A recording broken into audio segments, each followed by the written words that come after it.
Sure. I'll tell you about myself and the DevOps team. I'm Joseph Bironas. I spent a number of years learning how to SRE at Google, and have been trying to take that into other areas. It just seemed like an industry need.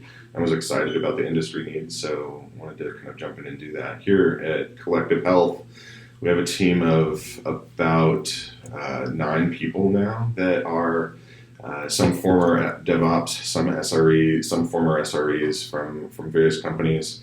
And we're just really starting to kind of build out the practice. We're about a year old in terms of making that transition. And some of the benefits are, already becoming obvious. Mm-hmm. We're not in the model of embedded yet. We're kind of I think there's kind of an early stage of DevOps adoption where you're like, SRE, because of compliance or something like that, becomes kind of the infrastructure choke point of all infrastructure decisions. Yep. Because it's unsafe to delete instances, and you're going to take down some sort of critical database if you just let everyone do it. So these people seem responsible. Let's just put it in their hands. And then more and more things like that kind of pile up, and the team becomes the choke point for a lot of the business. So there are these things where SRE at a kind of small scale looks like an impediment to the business, whereas in reality we're just not making the best use of it yet. Yep. So how do you kind of go from that that model of centralized gatekeeping to embedded agility empowerment? I think is one of the big obstacles, and maybe one of the big stumbling blocks that companies face. I don't have enough data points, but in theory, I have a theory that's probably the case. Well, I can, from my perspective, I'm an additional data point which I can tell you that is, from my perspective, the case because I've experienced it myself. I ran through the same issue where SRE became a huge choke point for the business because the right investments weren't made, or the right buy-in wasn't there at the higher levels to be able to utilize SRE in the appropriate way. Also, just the fact that right knowledge or understanding of how to use SRE in the appropriate way wasn't there. Yeah, I think a lot of leaders don't quite get it yet. They don't quite understand that if you craft this organization the right way, it's really enabling for speed and reduction of risk. Yeah. So let me ask you one question. Sure. Why did you decide to come to Collective Health to run SRE? I had I'd kind of seen some of the practices and kind of had an idea that there were teams that really needed SRE, and it's something I'm very passionate about. Like when I was at Google, it just became obvious. All right, this is a really incredible operating model, and it's something that I just became very passionate about. So when I started to see the need for this in different roles, it became obvious to me that there are a bunch of industries that are spinning up that need reliability engineering. They need someone to kind of be minding the quality of the product that goes out the door, not just the function of the thing that's going out the door. And that can actually be a make or break thing for the brand or the business. So, Collective Health, when they kind of came after me to start talking to me, I was pretty aggressive about interviewing them back. I was fortunate enough to be able to get to talk to the CEO, Ali, and he's amazing. I talked to him about, why does he think reliability should be a principle in the product? And he had a great story. It was all about brand and user trust. And the types of problems he really wants to be solving are around making sure users have a really great experience. And, at its core, that's what SRE is about too. It's making sure that users have the most reliable experience they can for the investment you're making in the product. Yeah. So there was that, and there was a transition of, they were bringing in an SVP of product, and, I was fortunate enough to get to talk to him and, ask the same questions, like, what's your take on reliability? What's your take on... So it became obvious that the leadership was very aligned that reliability is a core feature of the platform. I'm like, okay, they know they need it. They don't quite know how to get there. Mm-hmm. I know how to get there. Mm-hmm. This is somewhere where I can actually add a lot of value.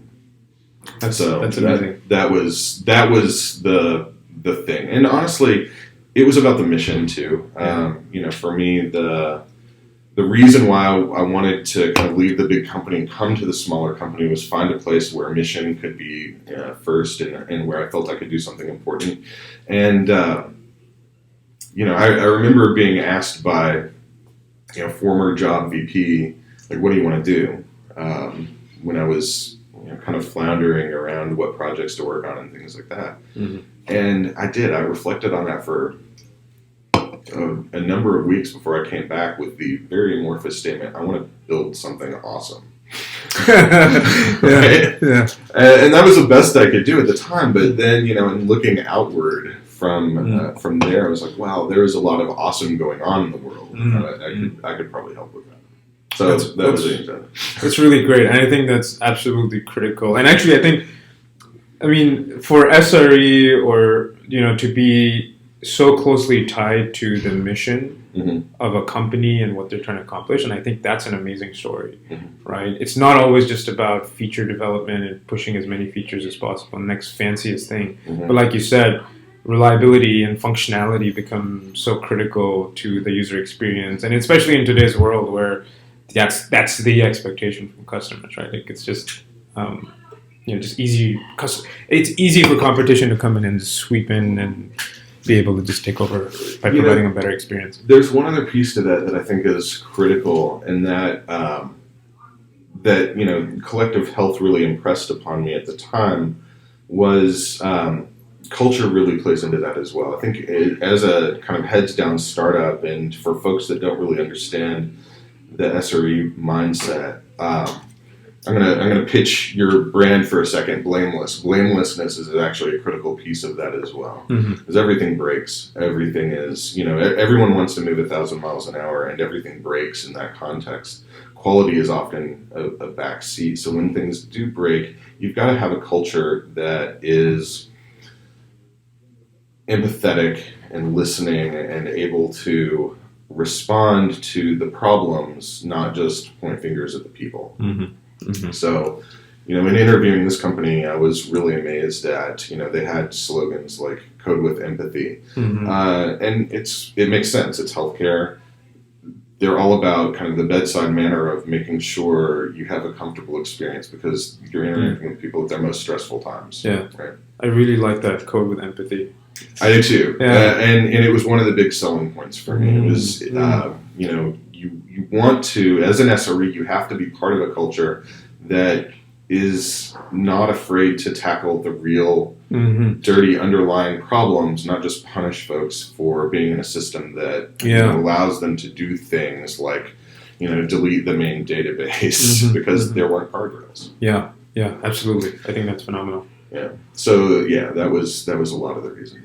Number of years I spent doing DevOps. I was 12 years at Google. I've been 2 years outside of Google, it's been a life changer. Yeah. I think one of the big things for me through that whole experience was, kind of building on that idea of blamelessness. There's also kind of like a fearlessness of raising issues. Yeah. It became really obvious to me when I was working in an SRE team that you just couldn't be afraid of raising the issues. Yep. Like whatever you saw, whatever problem you saw, however minute it was, just make a comment, make a ticket about it, make a bug about it. Yeah. Like it really it made me wish the rest of the world worked that way. Yeah. Like I would be on call with, on the phone with telephone provider or a cable provider, and having a horrible time working with them. I'm like, if I could just file a bug. Yeah. And then I think there was one point where Obama came out and said he wanted a bugganizer for America. I was like, that's brilliant. We need that. That would be pretty great. Right. How do I think my DevOps team might be different from that of others? I don't know. I don't think we're different. I think, DevOps, SRE, maybe there's a little bit of a different focus or a different, I think I think we all have great people, Mm-hmm. and I think those people have great skills. Mm-hmm. It's, how do you really kind of bear down and focus on the things that are going to be priority for your team and your product and the platform moving forward. Mm-hmm. Mm-hmm. I don't think that there's any difference. The problem space is the same no matter what you do. Yeah. That's great. I mean, that's a good validation point, because we see that. I mean, we'll see more differences in DevOps practices in some of the much larger institutions that are. Here's what, that have 20 plus years of legacy, Mm-hmm. right? And then now you want to drop DevOps on top of it and be like, make this legacy into not legacy, Mm-hmm. right? And that's where we'll see some differences in DevOps teams and practices, just Mm-hmm. because of that history that's there. And of course, the culture really matters too. And I think what you've just described is, you've got that top, buy-in from all the way at the top. Yeah. It's part of your principles. It's part of your culture. All of that takes a lot of time and energy to change, right? Yeah. Because there's so much, it's just inertia that you have to be fighting. Yeah, I think that I agree with that. That might be the one thing I would call out, is that culture from the ground up here was built with, diversity, inclusion, and kind of that again, going back to that code with empathy and empathy in mind, where you really focus on not just kind of putting your point across, but listening to folks and trying to learn and adapt as well. Mm-hmm. I mean, ultimately, you probably know this better than anybody. If you're trying to disrupt an industry Mm-hmm. that is long-standing, like just learned our oldest competitor, or our youngest competitor, is from the 70s.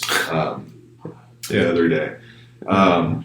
If you're trying to disrupt an industry that's that kind of entrenched in that set in their ways, you have to think differently. You have to start from a different starting point. And I really appreciate that this company is doing that. Yeah. Great. What are SLO, SLI, and SLA? Yeah. I just gave a talk on this, and I'll be honest, I ripped off the slide from SRE Con. Yeah. I'm trying to remember who did this. We should give them a shout out. Yeah. They put this slide together where all these terms were on one slide, and it was incredibly succinct. Yeah. I know Google they run an SLO workshop, which we actually co-ran with them, and they've got one slide. Yeah. And so it may have been one of the Google folks, like Matt or somebody that may have presented them. I've seen a really nice definition of each of those. Yeah. So SLI, service level indicator, is some sort of metric, some sort of number you want to measure yourself by, right? So in the kind of broadest sense, I'm a big fan of success rate, kind of like Google. I think it fits in many of us are trying to move towards multiple region, all active kind of things. I think it fits that scenario really well. Mm-hmm. So success rate is, just measuring the number of successful responses versus the number of non-successful responses, right? Mm-hmm. So that's a great number. Okay, X is true. Mm-hmm. Is your indicator. What would you say why is that different from an indicator or a metric like CPU load, or like why is an SLI? Sorry, that was a leading question. It's a great question. Why is it different? I think because it matters to the end user experience. Mm-hmm. That's ultimately what we're focused on. We're focused on how does the member see the product. Like, I, as a system administrator, may look at CPU load and think, oh wow, that's really going to cause problems. And it may or may not actually cause a problem. It depends. But if we're throwing 500s to the user, they're definitely seeing a problem. So I care about that one. Yep. So yeah, I agree with that. The SLI is a metric that your users are going to care about. Mm-hmm. The SLO is your service level objective. That's the percentage of time, or some sort of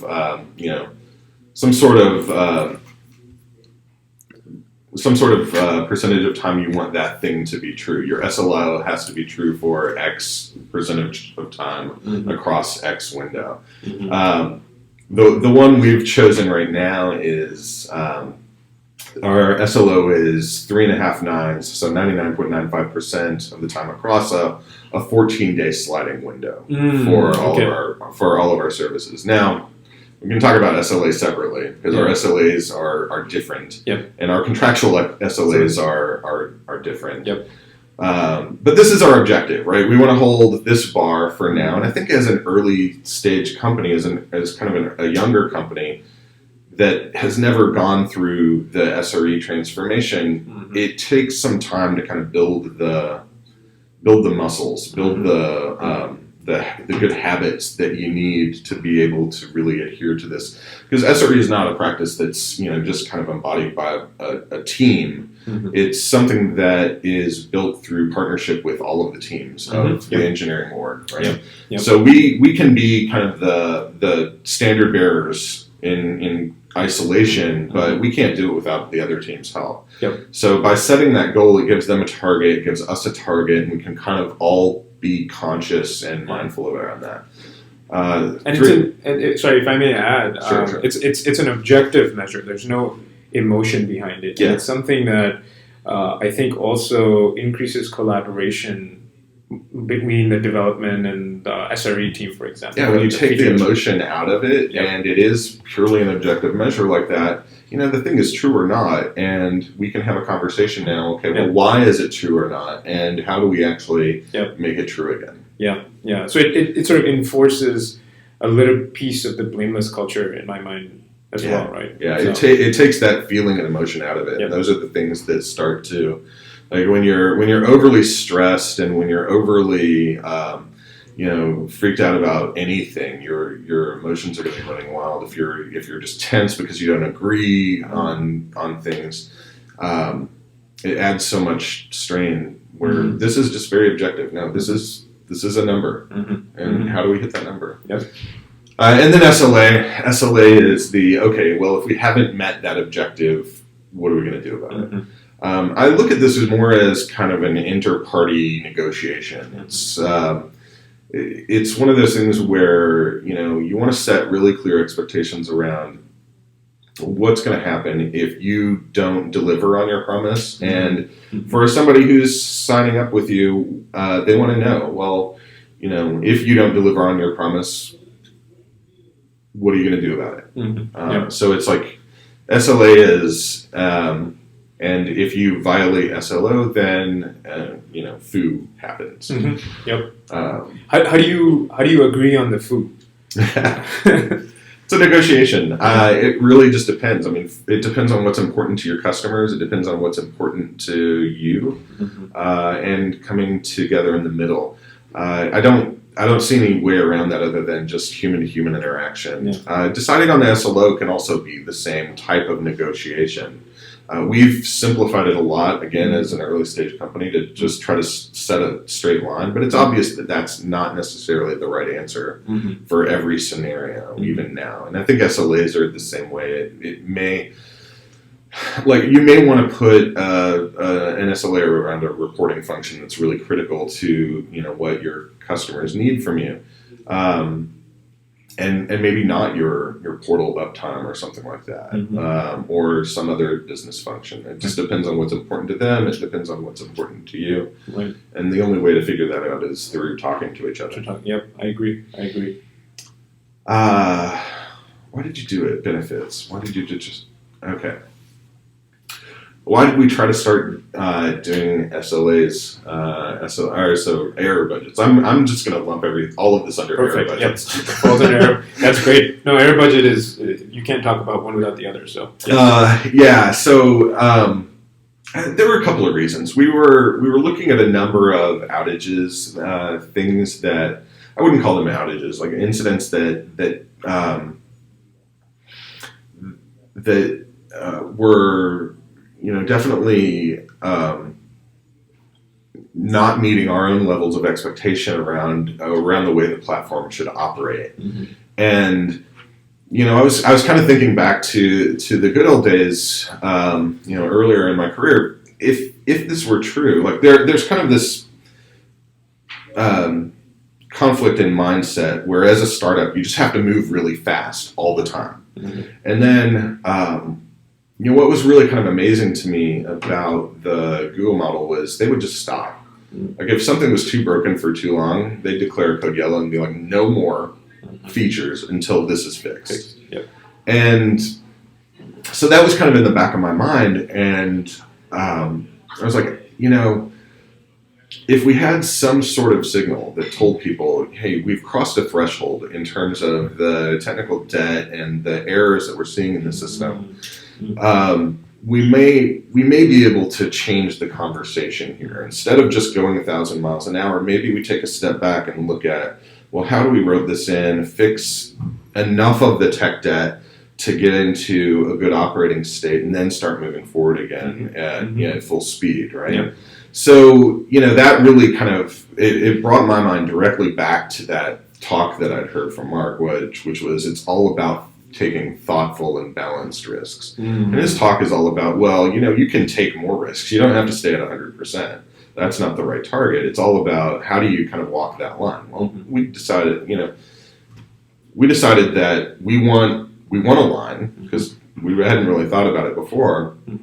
And that line has to be somewhere that gives us a buffer between, our 100, somewhere between 100% and where our SLAs are, which is where the things really kind of start to hit the fan. So, we picked a target, 3.5 nines, and we started trying to hit that. Then the question becomes, well, how are you going to measure it? What are you going to do about it when you violate it? Things like that. And that's where the whole error budgets framework really starts to benefit. Because when you start, like one of the key lines there is that your SLO is not just a min, but it's also a max. In terms of being able to take thoughtful risks. I want teams to move fast. I want teams to be able to think about the things that they're taking on very seriously. I talked to the engineers here, and they're incredibly aware of when a risky release is going out and when it's not. But there's really no framework to discuss, okay, well, how are we going to watch that thing? What are we going to do in response to if it does go sideways? So this starts to give us that metric.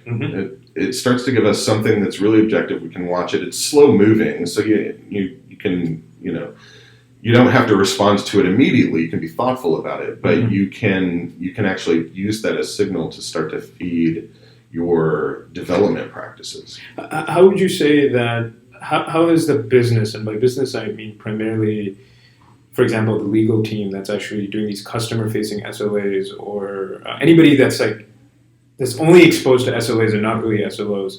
How has that relationship changed now that you have an objective measure that is actually directly informing the notion of an SLA? Or how do you foresee it changing? Probably the biggest impact is to our customer success teams. Because they're the ones that are really interfacing with clients, and they're the ones that feel the pain if we start to violate our contractual SLAs. It's a great question. I should probably ask them. But here's my hope. I hope that we're taking a lot of pressure off of them, and it just makes their job easier because they don't have to then run defense around these things that are causing their customers to feel pain, which is ultimately what they're on the front line to kind of soothe at the end of the day. So the less they have to do that, and they can more think about, well, how do we make our customers successful instead of kind of playing defense, the better off that relationship is going to go, the better off the company is going to be. Makes sense. So, I think we've kind of addressed why have you continued to invest time, because there's clear value here, right? There's clearly, it's objective, it creates a great culture, it's increasing collaboration, it's bringing everybody on the same page, it's changing the conversation, it's less reactive, it forces you to be more thoughtful. Yes.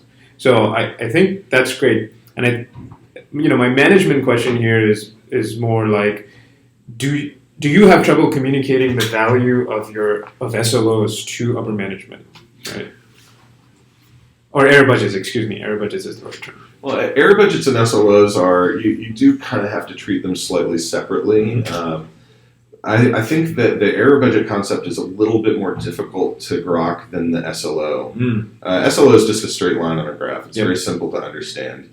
Error budgets is a little bit different because it's really about the risks that you're thinking about taking and are taking, and the hidden risks, the things you didn't know that you're catching through this framework now, and how do you balance all of those things. So it's a much more nuanced concept. I don't think that it's... I think if I've got any work to do, it's in training our leadership and kind of giving them the idea of how does an error budget really work. An error budget is something that you spend actually fairly freely on up until the point that you're about to cross the line. And then you start getting a lot more defensive about it. So that piece of it hasn't completely clicked in as far as I can tell, and may be difficult for people to understand that you actually do want some amount of controlled downtime, right? Or controlled lack of reliability.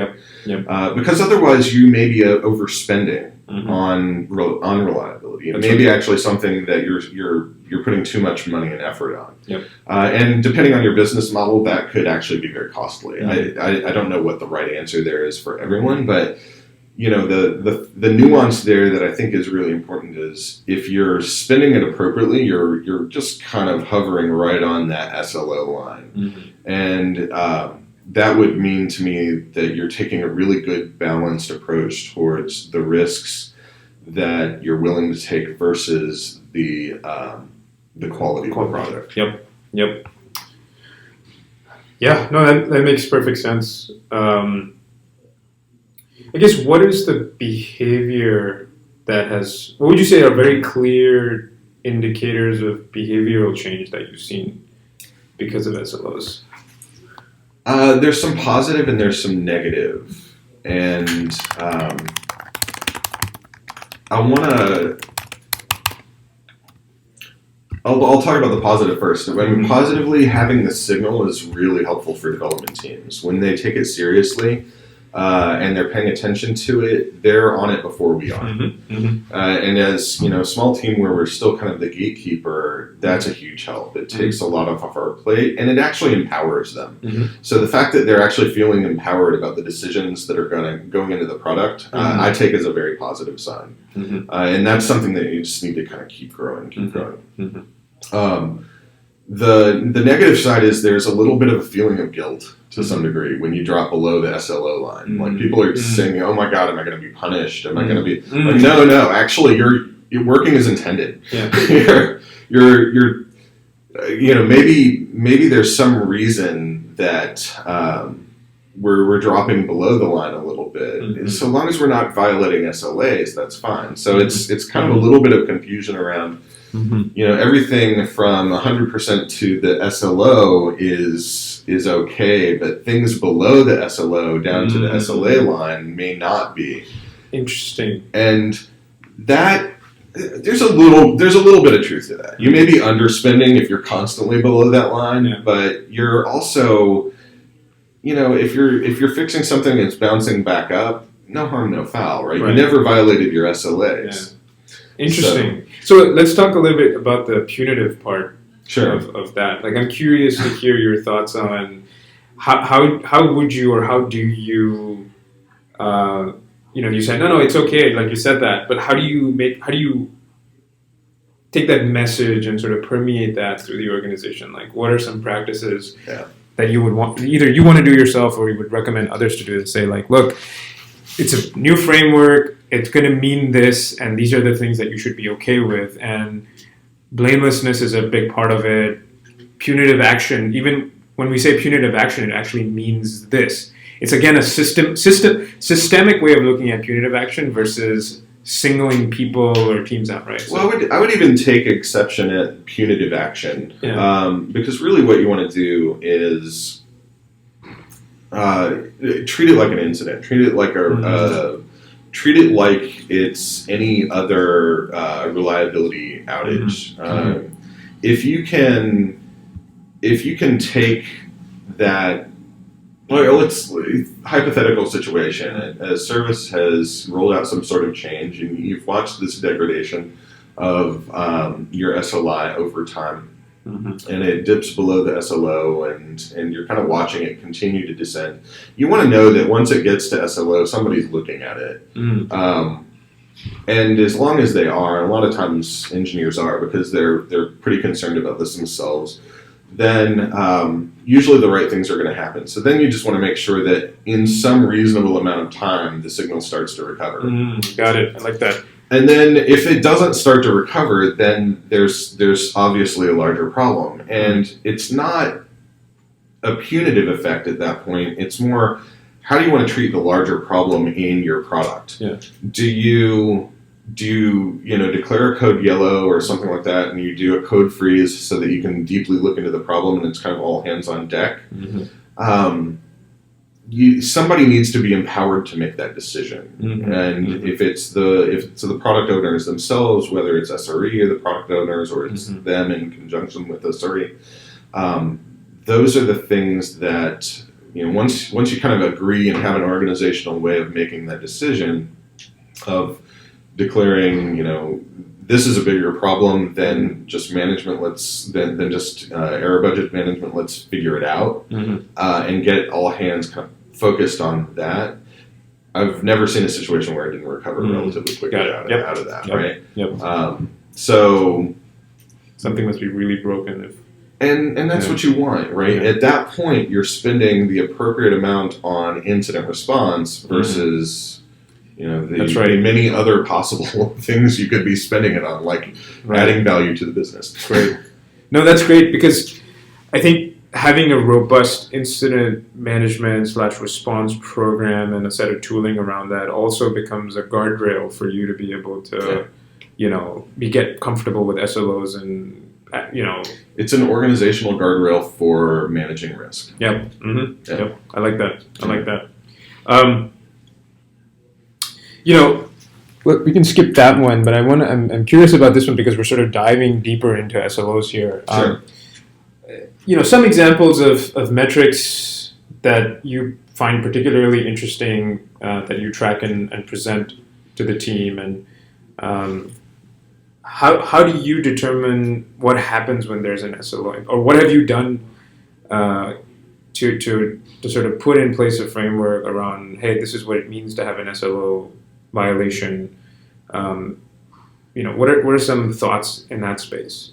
Yeah, I think the important thing is that all developers just really have an understanding of what the signals are, what they mm-hmm. mean, mm-hmm. and what the intended response is. So mm-hmm. we've done a fair amount of just kind of trying to get the message out and train people mm-hmm. into, make them sensitive to what SLIs, SLOs, and SLAs are, mm-hmm. what it means to their product,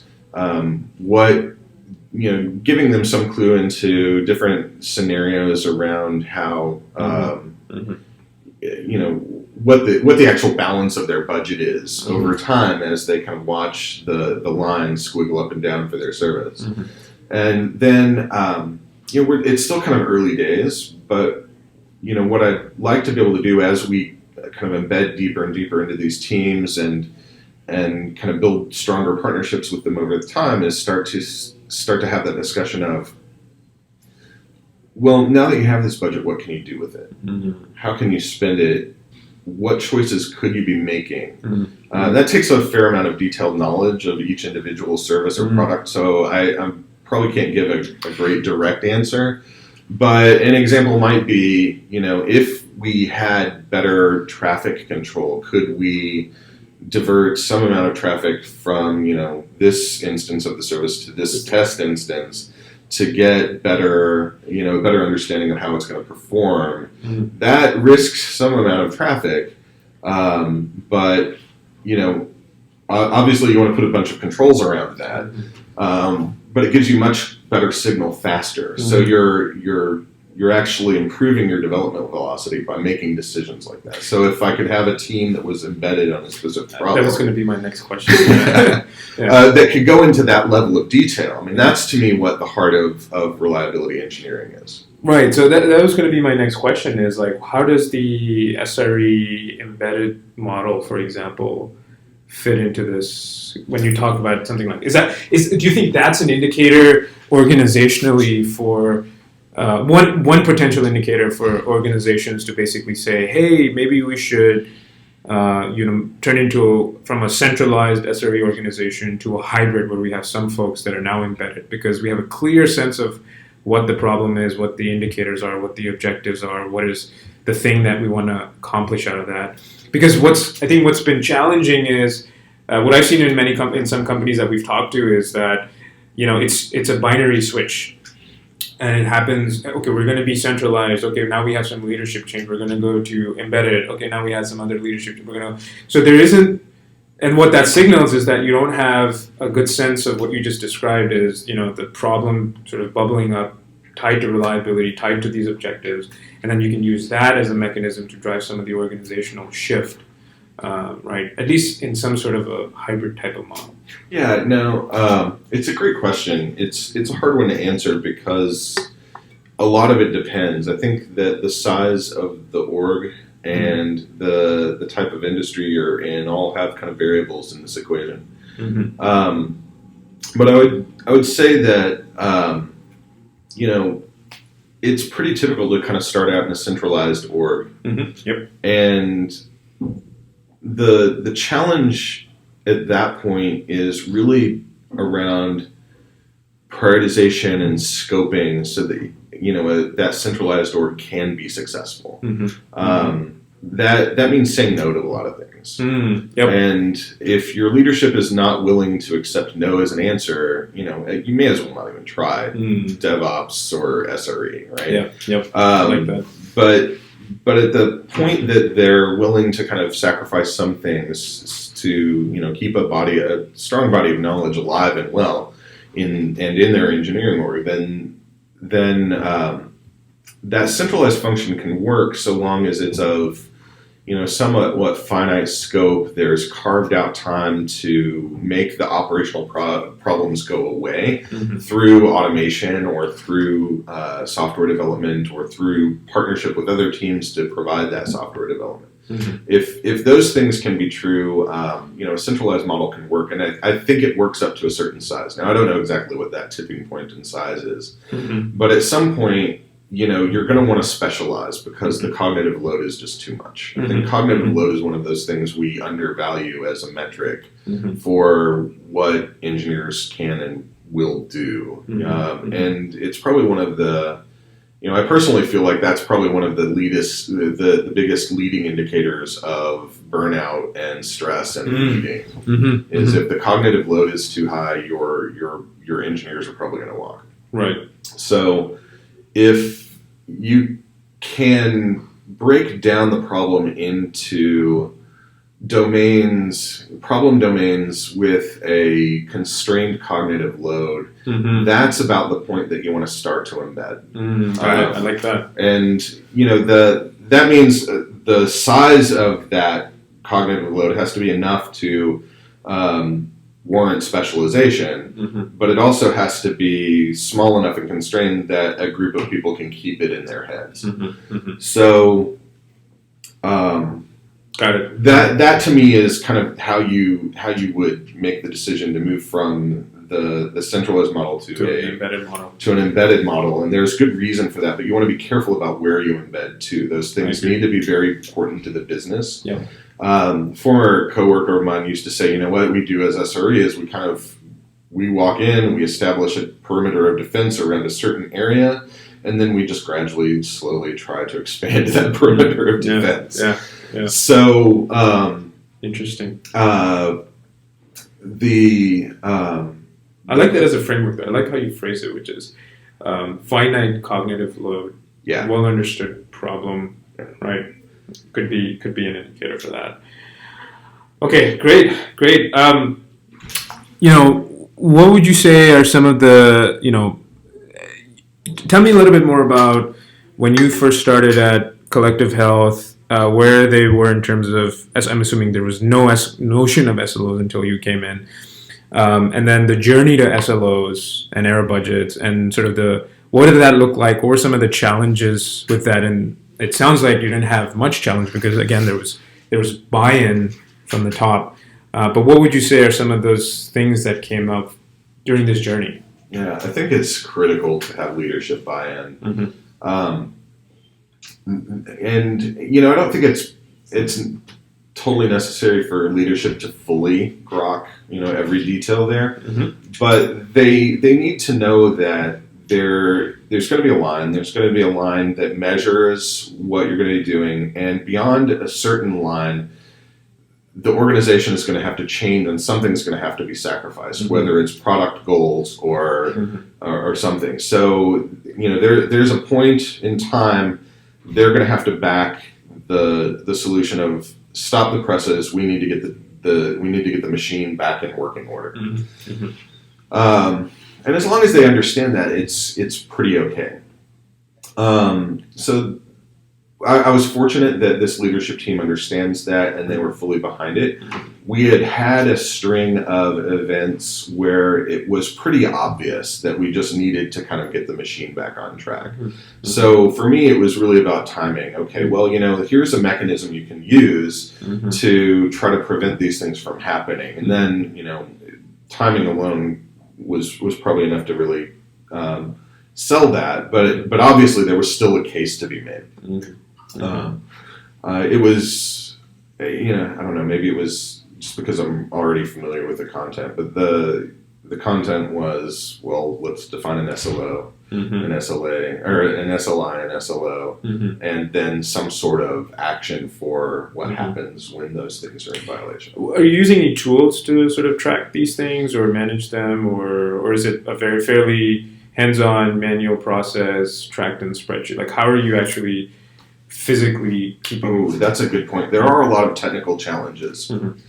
So depending on your SLI and your infrastructure, it can actually be kind of tricky to get some of the data out of the system that you need. Mm-hmm. So it would be lovely if the whole world had adopted structured logging or something like that, and that everything was nice and uniform and programmatic. But in reality, it's just not that way. So mm-hmm. we started developing the software to kind of pull together all of the signal for error budget tracking. And that was one of our biggest challenges. We probably spent more time trying to work around, at this early stage, things are still fairly chaotic, but it all works. It's just a matter of, this interface isn't necessarily lined up with that interface, so we have to do a bit of extra work to kind of make it happen. Mm-hmm. Mm-hmm. So those were kind of the big challenges. Then I'd say it was really about perception after that. Mm-hmm. It was really about, not even leadership perception. Leadership got it pretty quickly, but the engineers on the ground really needed to know how to read that signal. Mm-hmm. My goal, and maybe this was right or wrong, was to just get the signal in front of them mm-hmm. first, because I think that visibility is 9/10 of the problem here. Yep. And in a lot of ways, that was great. You saw immediately there was like, oh wow, there was kind of an awe factor of they've got this signal now, and they can see that there's data being used to kind of measure mm-hmm. Mm-hmm. the services.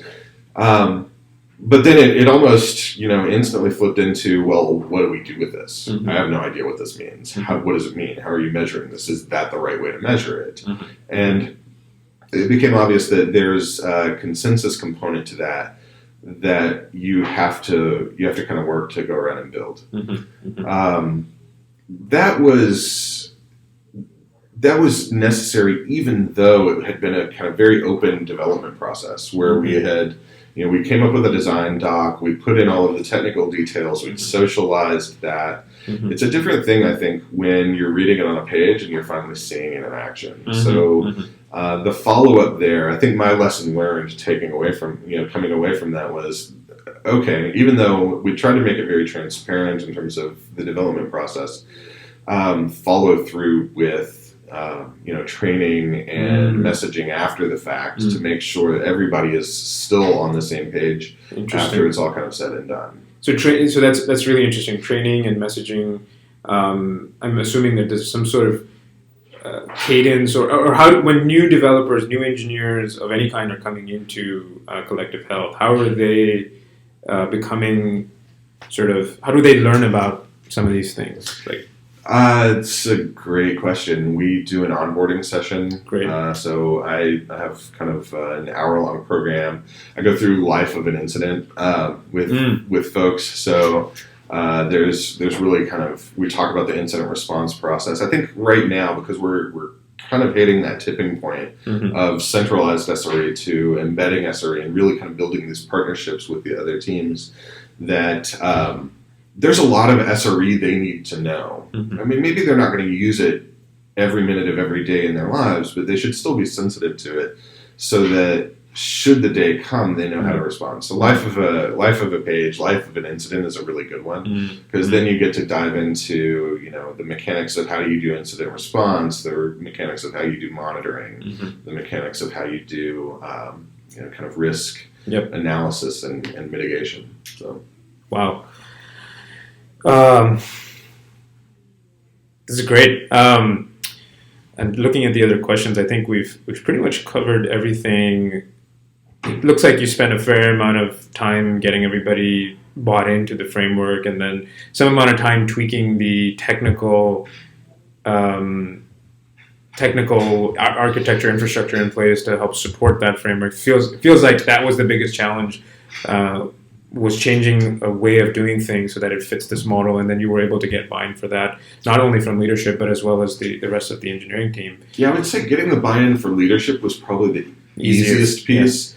Making sure the technical pieces fit to get the signal out that we needed was a bit of a challenge, and I attribute that to being a problem that every organization is going to face, because different systems are going to have different touch points, and you're going to have to weave all of that together in some way that gives you the signal that you need. And then the other pieces of it is definitely that follow-on socialization training aspect where people could get it. And I would say that's from kind of minimum investment to maximum investment, the cost. Got it. And then I would ask, so is there some way, a forum in which you come in on some cadence, weekly, bi-weekly, monthly basis and present SLOs and error budgets and the tracking and the trending? What does that forum look like? Is that we just have it open on the floors. Interesting. Wow, that's great. So we display it on monitors in the hallways. Yeah. We just put it up. Everyone has access to it all the time, so you can see the trends. We really only kind of ask about things if they start to kind of trend below the line. Got it. And what tools are you using for something like that? Is that just dashboards in your APM system of choice, or we have a custom built dashboard of this because none of our existing tooling really worked for it. We built a custom dashboard for it, and then I think we have some sort of SaaS product that throws web pages up on a TV. I forget exactly what we're using. Got it. Okay, great. I think that addresses, in essence, everything that I wanted to capture around the journey to SLO. I think it's a really strong, really great story, and I like the way that it's a very compelling argument.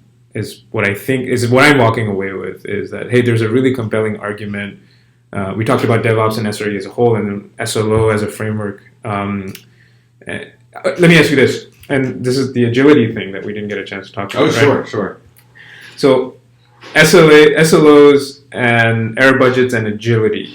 What would you say, do you feel that practical examples or practical things that you've seen where you've seen SLOs either help or deter agility? And thinking, you have to think in different time scales. It's like, okay, we have an incident now, it's going to slow us down for like 3 days, but then we're going to fix some issues because of an SLO violation, an error budget violation that happened. But then that means longer term, we're going to move faster. So what are some examples of that? Do you think let me ask you this. Do you think there's a strong tie between having an SLO error budget framework and then agility? Absolutely. Yeah. Yes, absolutely. I think it's kind of interesting because we're still in early days of the adoption, right? And I think that instinctively, folks just generally want to have 100% availability because that's what they think in their mind is the bar, and that's kind of what they're shooting for. Mm-hmm. And I think the message that I really want to try to get out to them and kind of make them sensitive to is that's not the target. Mm-hmm. The target is think about what you could do with all your investing to kind of keep the bar there. Mm-hmm. And maybe they're not investing anything. Like the ideal is you're investing nothing and you have 100% uptime. Yep. Right? Yep. But the counter to that is you're probably not investing nothing. You're probably investing something. So what are you investing to kind of maintain that bar? Mm-hmm. And is it possible that you may be overcommitting resources to maintain that bar when the SLO line is really the target? Mm-hmm. If that's true, they could be spending those resources in some other way that's adding increased value. They could be taking more thoughtful risks in ways that's adding value faster to the company. Mm-hmm. And I think that's the big point that if I were like a CEO, I would really want to be sensitive to that. Mm-hmm. I would want to be asking, are we spending the right level on reliability versus adding business value, which is the other trade-off. Mm-hmm. Mm-hmm. Yeah. So yeah, absolutely. The two are interlinked. It's a hard coupling. Yeah. And we just have to build the tools and framework to be able to manage it. That's phenomenal. That's phenomenal. I love it. I love hearing that. So we've got a couple minutes. We can just wrap up. I think we've walked through the whole set of questions. I feel really, really good about this conversation, and I want to be able to put this in front of you by Monday or Tuesday. Okay. Yeah. How are you feeling about it? It's always fun to talk about this stuff.